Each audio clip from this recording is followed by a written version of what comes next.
Hey everybody, this is Captain Glasses, Mark with the mouth. and welcome to another Bad Productions podcast. Number 2. Oh yes, how are you doing, Marcos? Feeling fine. How about you? Pretty good, pretty good. It's Halloween, and we just thought last minute about creating a podcast dedicated to, things that scared us. Yes. Whether it be video games, movies, comic books, or books in general. And it was a little headache because my friend here, Glasses, has not seen pretty much any scary movie. Yeah, I was brought up in a household that only saw science fiction movies like Godzilla or Star Wars, Transformers, and then the other category was James Bond. And I grew up watching pretty much any movie. And the reason I watch scary movies because my sister would watch movies sometimes at night, and I'll just be happen to be in the room, or my dad. We would just be watching the movies together, and eventually I just got hooked on it. And I just start looking at trailers at a bunch of scary movies and see reviews of it. But I haven't really seen a full scary movie.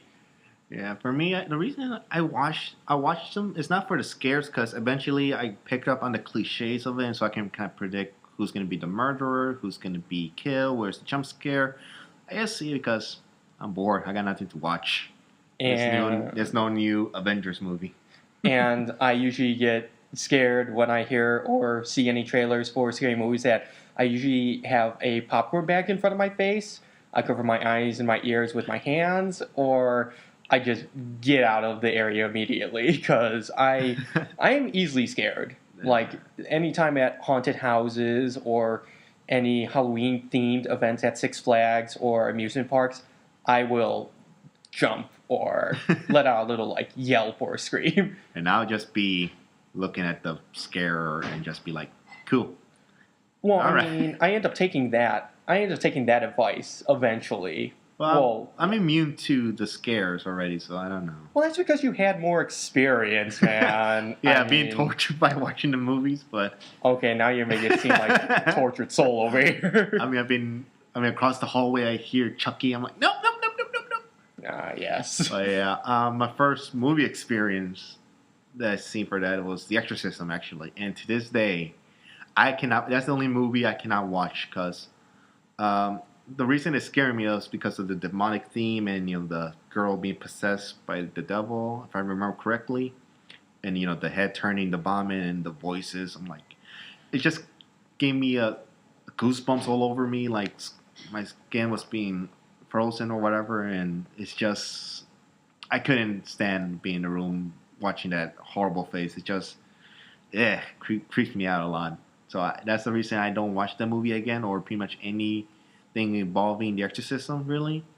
Any movie I've seen, like Chucky, Resident Evil, or Mirrors or anything like that, gory or anything, I watch it without care, but Exorcism is the only one that still kind of haunts me to this day. And I remember when I saw that, I had nightmares about the girl's face, and I would wake up at night and, crying when I was a kid and go to my parents' room. But the funny thing is that when you go to your parents' room, you think you feel safe when you go to sleep with them still. But I still will have nightmares in my parents' room. So I'm like, sister, dad, no more scary movies, please. Yeah, and funny thing is that my brother actually has a DVD of Exorcist. Oh, God. And I almost got through, or actually, I think I only saw parts of it, because I was having a friend over, and I thought, we could watch Exorcist just for the heck of it. But I think I didn't finish it because I was too busy talking to my friend, so we weren't paying attention to the movie. But I think I might give it a try. I just won't let you get over here. I watched some parts of it. It's just that I can still see it. It's just that I'm just going to hate seeing the face. Yeah. I know how the ends. I know how it starts and everything. It's just when I see the face and she starts talking, just creeps me out a little bit, and I'm just like, I might have a little nightmare tonight, but who knows? And speaking of my first, form of scare that I got when I was younger, it actually happened in the 6th grade. At school, my teacher decided to do a bit of like some testing to see what would cause the most scares in class. He started with I think Jurassic Park at first, and some of the classmates got afraid of the dinosaurs. How are you scared of Jurassic Park? Well, they may have not seen it. That's the thing. Oh, da da da da da. Well, there are some people that haven't seen things. I mean, I haven't seen scary movies in full, so therefore, there are Jurassic- some people that wouldn't have seen Jurassic Park beforehand. I don't want to be classified as a scary movie, though. Well, when you see dinosaurs and body parts and getting ripped apart here and there, that will classify itself as like a Jeff scare thrill. Goldblum. Finds way. All right, Jeff Goldblum, you go back to Thor Ragnarok, but Thor, Ragnarok. God, I'm gonna get flagged for copyright. No. But anyway, my teacher decided to bring in this one game known as Silent Hill. Yeah, surprising that game would scare me, but the reason why I did is because it was unexpected. Even though it's a PlayStation 1 game, I thought, oh, it's going to be some low-resolution game with blocky people and some cheap tricks just to like make it look like it's scary. But boy, I was wrong. The sounds, the atmosphere, the gray sky raining like ash or snow as you're walking through like a ghost town. No one there. In the beginning of the game, that is. And then you start going into the school where it starts turning into like, dark red with like lots of gore and blood and some body parts and wheelchairs that moves by itself. Seeing a body pinned on the wall with only just a lighter in your hand in a dark lit room.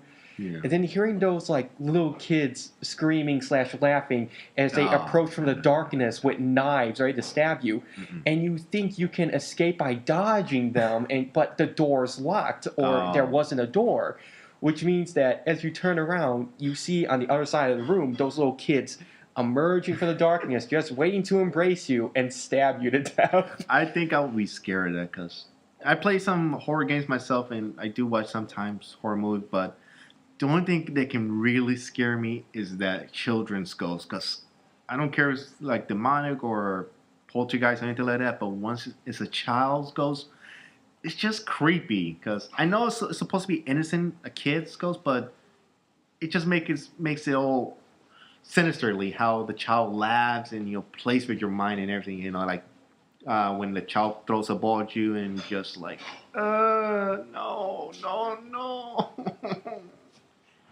Yeah, that seems to be your pretty big weakness, children video games. Me, I just don't like jump scares.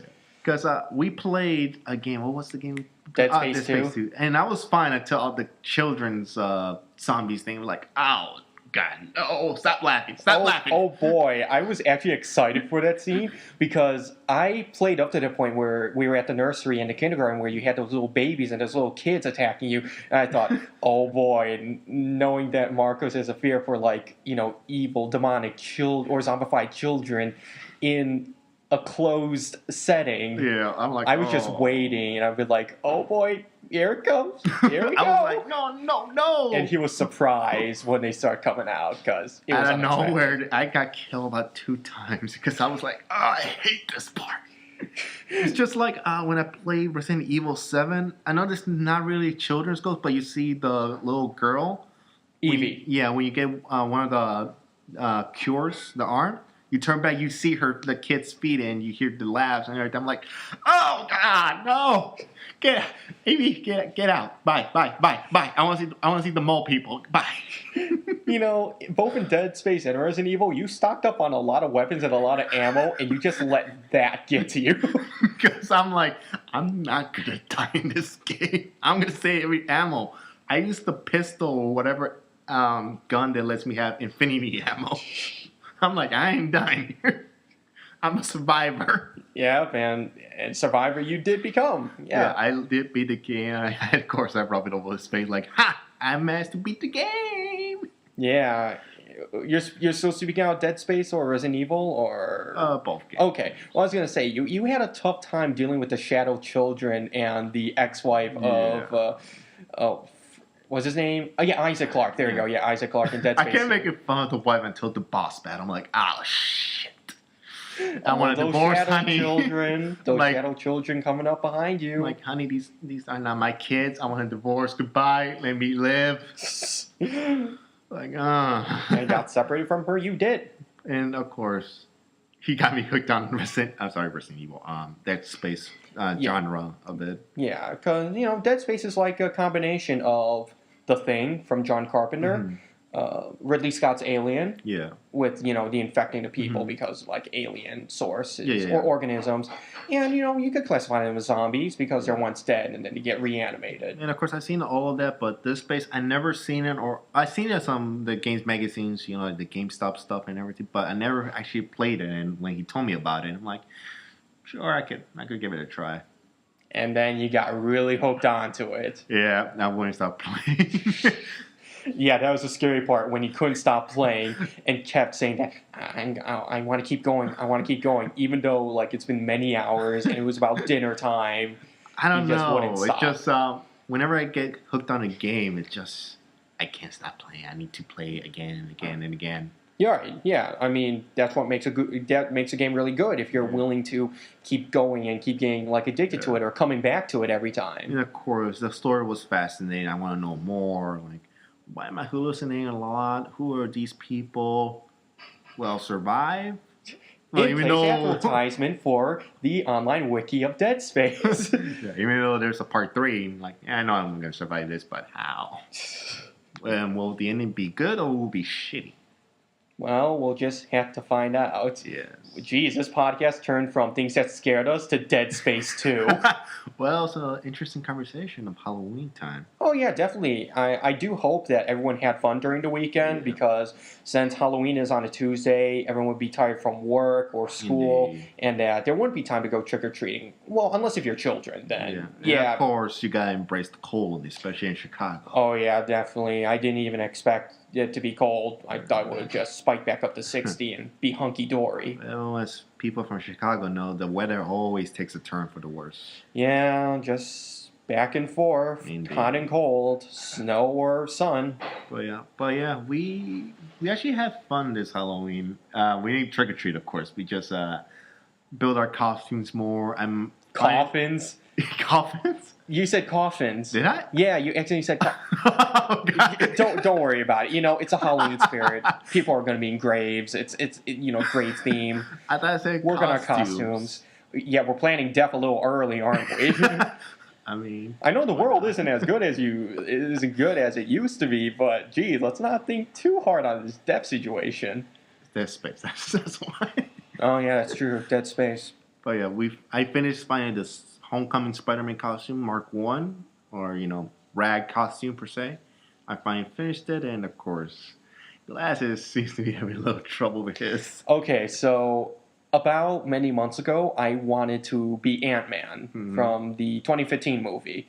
Yeah, the first Ant-Man movie. Yeah, the first Ant-Man, the costume, not the one from Civil War, because that's clearly Mark II.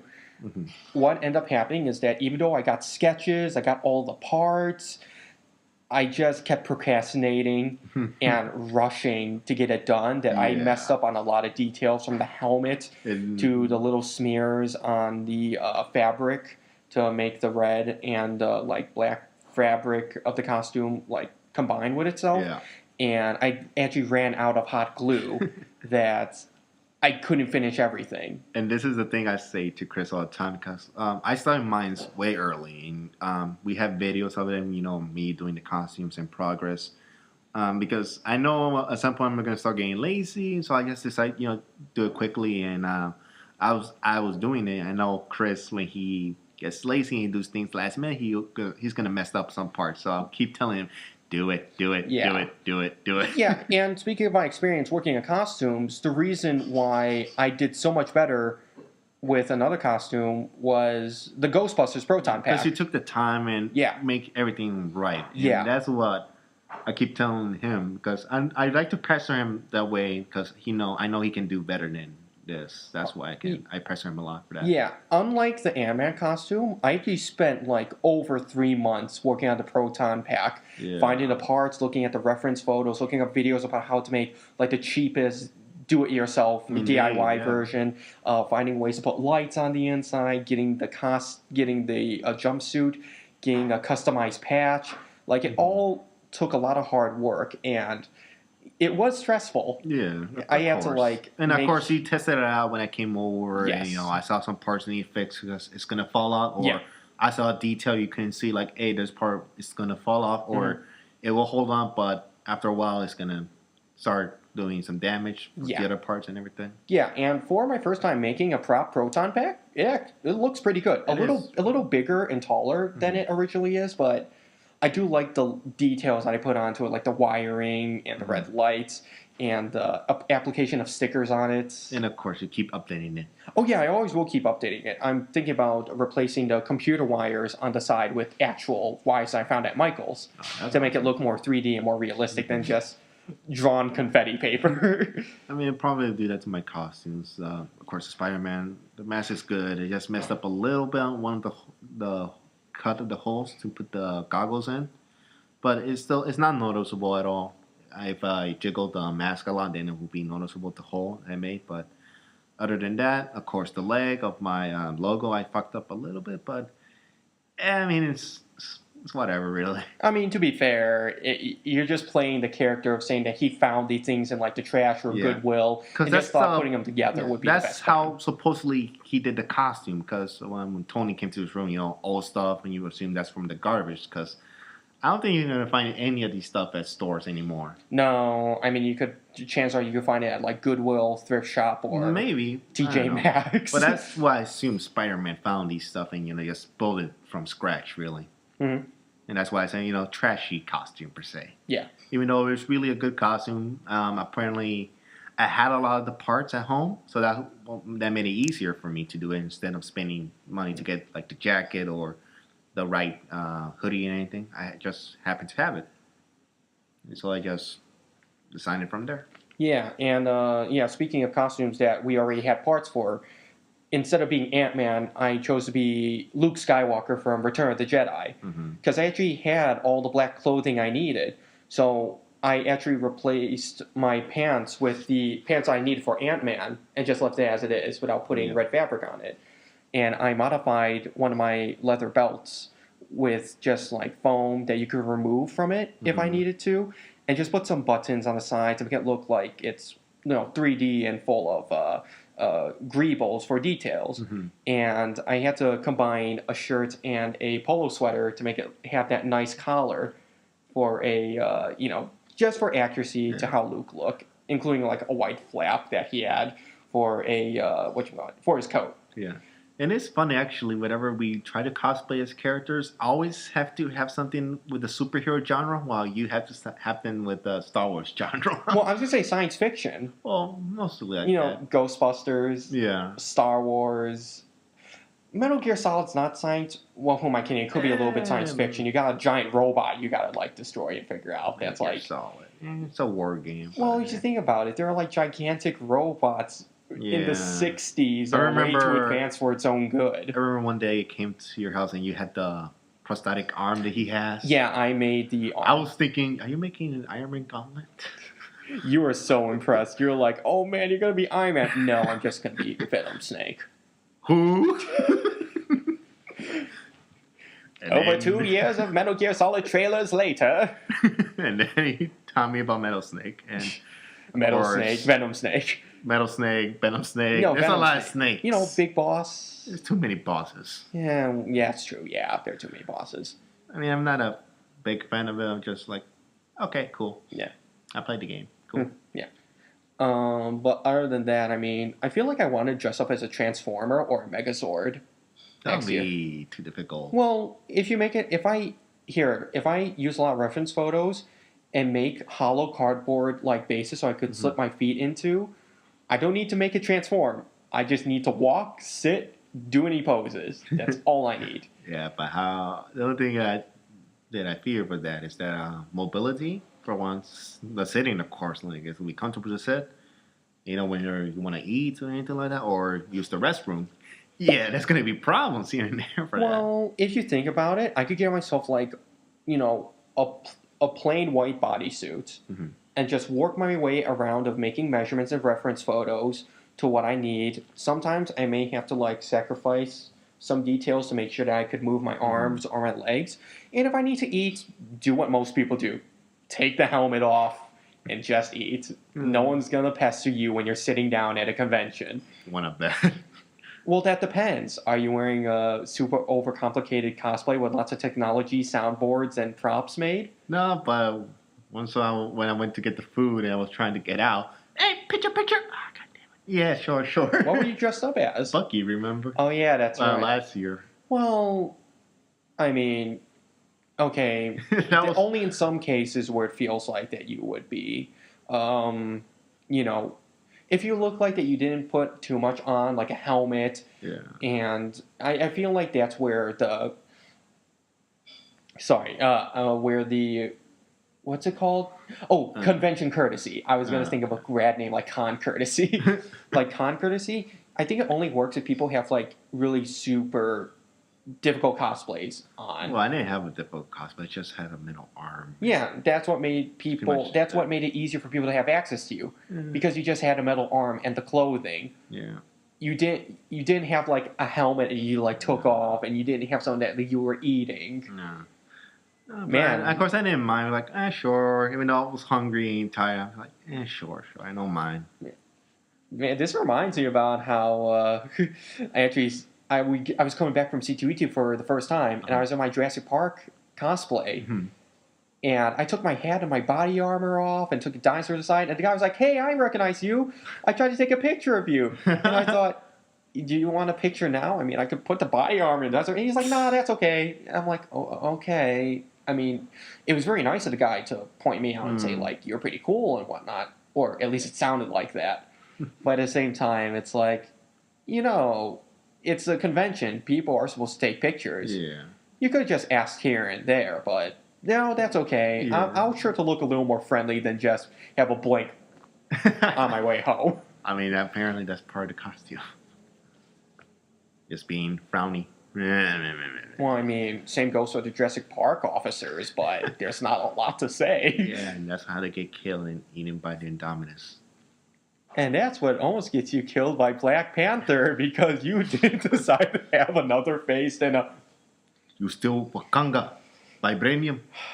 You steal from the king. How far off were we getting on a tangent from scary things To that scared us to Dead Wakanda. Space to costumes to conventions to Marvel movies? I have no clue, but it's fun. This is how random we are. We don't have a script or anything. Yeah, it's either purely improv or whatever's going on in our minds as we speak. Yeah, I guess that's the beauty of podcasts. Talk about anything. yeah. Especially, you give us insights of who we really are, per se. Yeah, I mean, behind the cameras, sure, in front of the cameras, behind the cameras, we're just like nerds. Yeah. Geeks, nerds, I whatever you act call the us. same no matter what. Camera, off camera, whatever, really. Yeah, it's not much of a...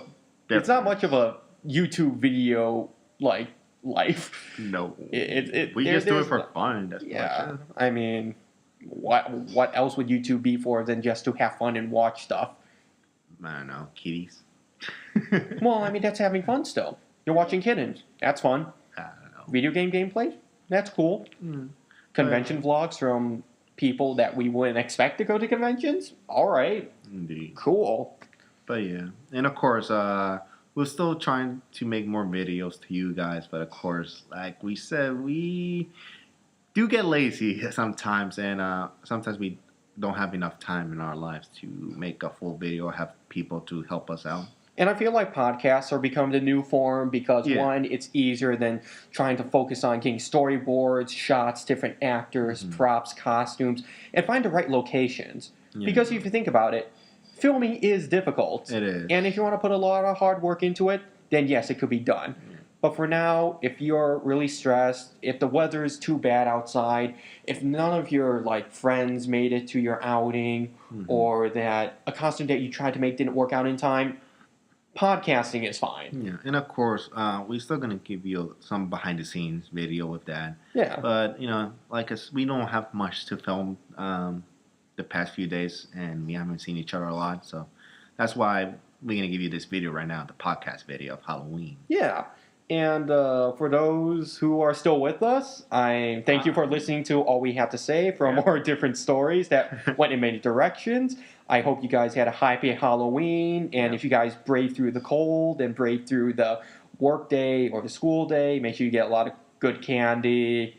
You better share it to your little sister and brothers. Yeah, make sure your family's all right too. Make sure your friends and family are all right, safe wherever they are, whether in a neighborhood that they're familiar with or not. And yeah, this is Captain Glasses. Mark with the mouth. And we're signing off. Creepy.